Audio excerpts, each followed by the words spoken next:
दोस्तों, मैं डॉक्टर विकास बुधवार और आप देख रहे हैं काव्य के रंग डॉक्टर विकास बुधवार के संग। मेरे ये सब्सक्राइबर फैमिली, इसको मैं ये बता रहा हूँ और मुझे बड़ी हार्दिक प्रसन्नता हो रही है बताते हुए कि मेरी प्रमोशन हुई है, प्रोफेसर बन गया मैं। उसके बाद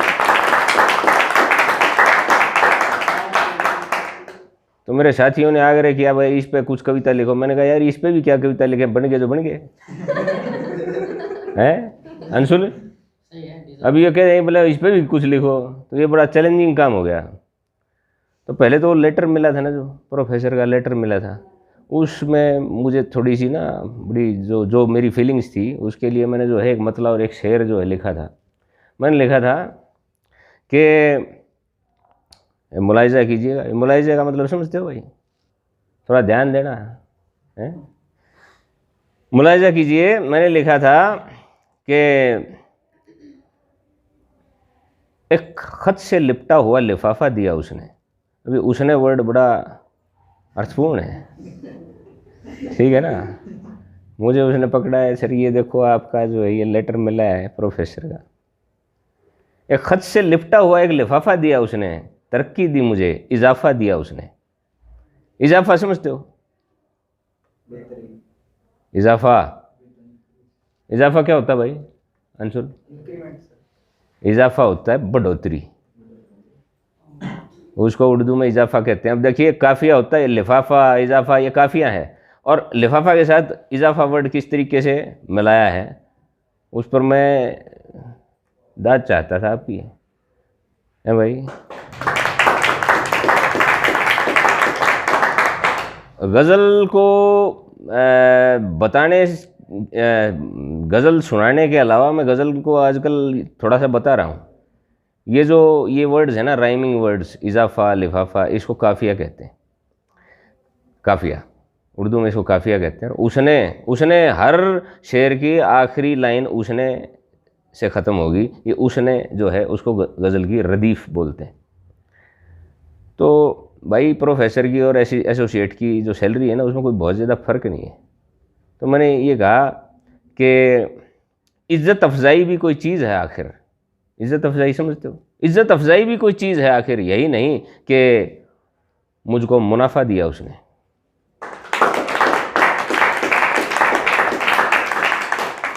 अब ये तो था, मैंने उस लम्हात को, जब मेरे को ये लेटर मिला था, उसको बताने के लिए 4 लाइन लिखी थी। लेकिन मैंने सोचा कि इस पर एक कविता लिखें तो इसमें इसका सेंट्रल आइडिया, इसका मौजू जिसको कहते हैं, इसका उन्वान क्या होगा भाई, क्या उस कविता के अंदर ऐसा क्या होगा। तो मुझे ये लगा कि भाई यही होता है कि पहले असिस्टेंट प्रोफेसर होता है, फिर वो करते करते प्रमोशन होते होते प्रोफेसर हो जाता है, फिर हेड ऑफ डिपार्टमेंट बनता है, फिर जो है वो रिटायर हो जाता है, फिर घर में जाके बैठ जाता है।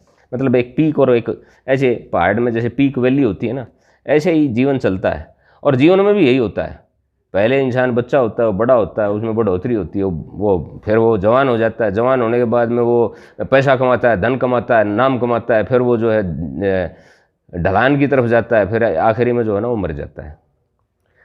तो मैंने रिलेट किया है उसको, लाइफ से रिलेट किया है। तो पहला शेर आपकी खिदमत में पेश करता हूँ। ये गज़ल मैंने लिखी है, मैंने लिखा कुछ असिस्टेंट, कुछ एसोसिएट, कुछ प्रोफेसर बनकर जाएंगे डिपार्टमेंट से। कुछ असिस्टेंट,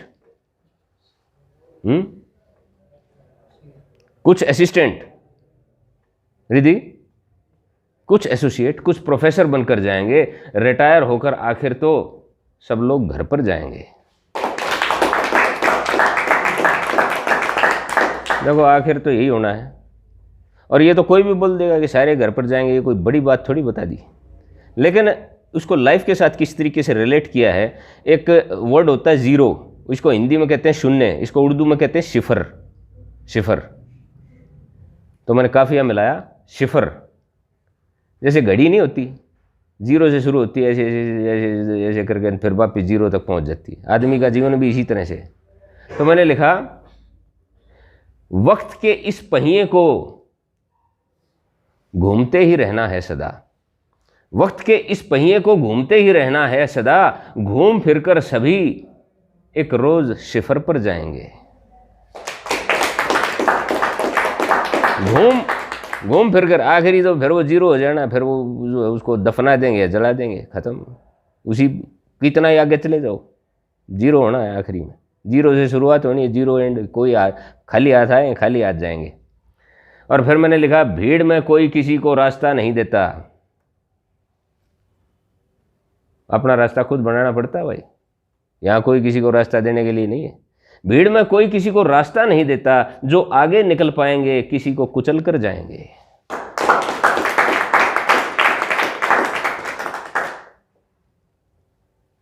समझने में कोई दिक्कत नहीं है। ये तो एक पोस्ट होती है, 40 लोग होते हैं, एक पोस्ट जिसको मिलती है वो तो खुश हो जाता है, दूसरे बाकी 39 लोगों की किस्मत वो खा जाता है।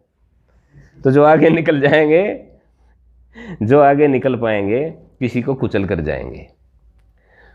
और फिर उस कुर्सी की बात की है मैंने। 5 साल तक एक कुर्सी मिलती है किसी को, प्रधानमंत्री कुर्सी है, कोई मुख्यमंत्री कुर्सी है, इसी तरह से डिपार्टमेंट में हेड की कुर्सी है, वो बदलती रहती है। तो फिर मैंने लिखा, इस कुर्सी की तासीर एक तवायफ की मानिंद है। तवायफ कौन होती है? जिसके साथ हर रात को कोई नया मिलता है।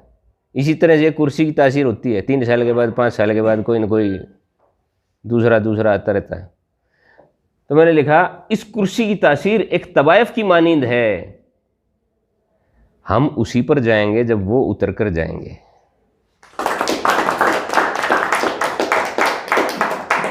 मतलब आखिरी में तो जो मेरे को भी उसी कुर्सी पे जाना है एक दिन। वो उतरेगा, मेरा नंबर आ जाएगा, फिर मैं उतरूंगा फिर मैं उतरूंगा तो दूसरे का आ जाएगा। इसमें क्या बात है यार, हम पीक वैली की बात कर रहे हैं।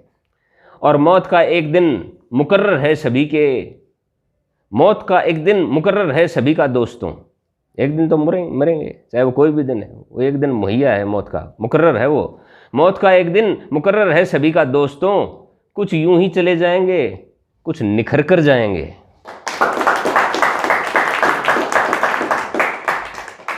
ठीक है ना। फिर लिखा है, जिंदगी एक रास्ता है, चल रहा है हर कोई।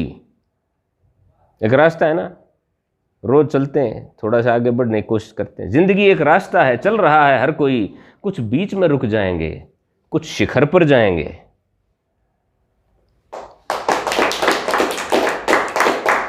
देखिए,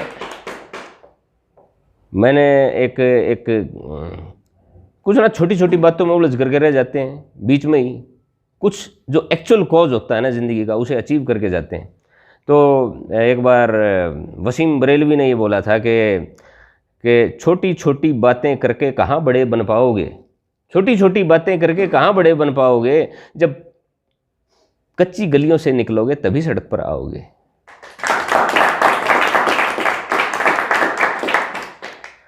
तो मैंने अभी ये सोच लिया भाई, पहले स्ट्रगल कर रहे थे, पहले स्टूडेंट लाइफ में स्ट्रगल कर रहे थे, फिर अपॉइंटमेंट के लिए स्ट्रगल किया, फिर प्रमोशन के लिए स्ट्रगल किया। लेकिन ज़िंदगी सिर्फ इसी को नहीं कहते कि स्ट्रगल करते रहो, किसी बड़े कॉज को भी सोचना चाहिए। तो मिर्ज़ा गालिब ने एक बार कहा था कि कोई दिन गर जिंदगानी और है, अपने जी में हमने ठानी और है। अगर थोड़ी सी मोहलत अगर ज़िंदगी की और मुझे मिल जाए तो अब तो कुछ और करने की जी में है। हम भी शिखर तक जाने की कोशिश करेंगे, छोटी छोटी इनमें उलझना नहीं है भाई। ठीक है ना। तो आखिरी लिखा है मैंने, ये फितरत है इंसान की, ख्वाब देखता है सदा। आप ख्वाब देखते हो? कोई आता है ख्वाबों में? कोई ना कोई तो आता होगा भाई।